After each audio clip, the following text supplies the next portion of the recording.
కేరళలోని తిరువనంతపురంలో ఉన్న అనంత పద్మనాభస్వామి దేవాలయం ప్రపంచంలోనే అత్యంత ధనిక ఆలయాల్లో ఒకటి.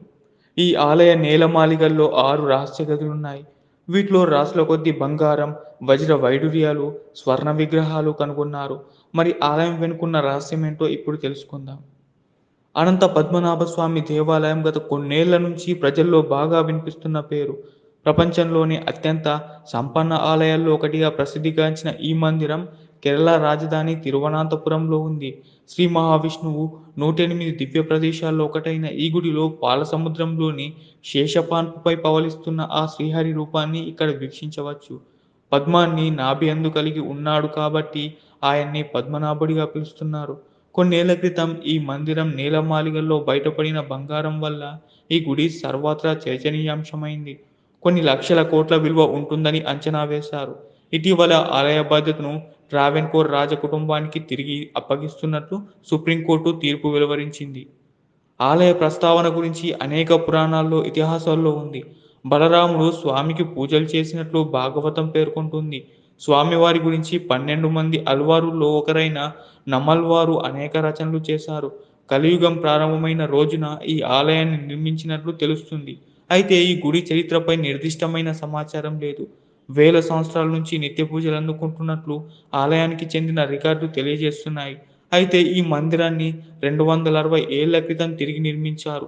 అప్పటి తరాలుగా ట్రావెన్కోర్ రాజకుటుంబం ఏలుబడిలో ఈ ఆలయం ఉంది. స్వామివారు మూల విరాట్టును ఒక ద్వారం నుంచి మనం వీక్షించలేం. పెద్ద విగ్రహం కావడం వల్ల తలను, చేతిని, పాదాలను వేర్వేరు ద్వారాల నుంచి చూడాలి. ట్రావెన్కోర్ మహారాజు రాజా మార్తాండవర్మ పాలన సమయంలో వేల సాలగ్రామాలతో స్వామివారి విగ్రహాన్ని ప్రతిష్ఠించారు. ఆ కాలంలో 4000 మంది శిల్పకారులు, 6000 మంది కార్మికులు, 100 ఏనుగులు 6 నెలల పాటు శ్రమించి ఆలయంలో ఎన్నో కళాకృతులను ఏర్పాటు చేసినట్టు తెలుస్తుంది. 2011లో ఆలయ పాలక మండలి గుడి నేలమాళిగల్లో 6 రహస్య గదులను గుర్తించారు.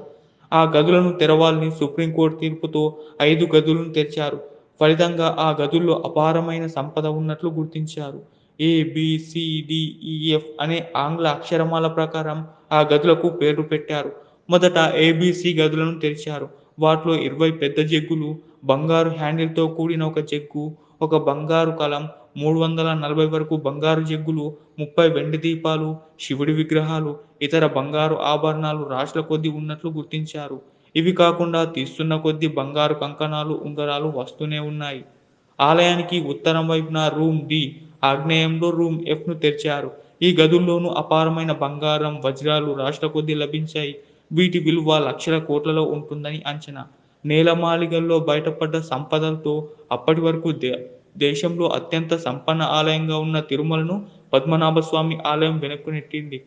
ఆలయంలోని 6 నేలమాళిగల్లో ఇప్పటికే 5 నేలమాళిగలు తెరిచారు. అందులో బయటపడిన సంపద సుమారు 5 లక్షల కోట్ల వరకు ఉంటుందని అంచనా వేశారు. 5 గదులు తెరిచినప్పటికీ ఆరో గదిని మాత్రం ఇంకా తెరవలేదు. నాగబంధనం వేసి ఉండడంతో తెరవడం సాధ్యం కాదని పండితులు పేర్కొంటున్నారు. ఆ గదిలో ఈ 5 గదుల్లో ఉన్నదానికంటే రెట్టింపు సంపద ఉంటుందని అంచనా వేస్తున్నారు. ఆ గదిలో ఎంత సంపద ఉంటుందో అనేది ఆ అనంతుడికే తెలిసిన రహస్యం. కొంతకాలం క్రితం వరకు ఆలయంలోని నేలమాళిగల్లో లభించిన అనంతమైన సంపద ట్రావెన్కోర్ పాలకులు సంరక్షకులుగా ఉంటున్నారు. వెలకట్టలేని నిధుల రాశిని స్వామివారికి అర్పించి తరతరాలుగా వాటిని సంరక్షిస్తున్నారు.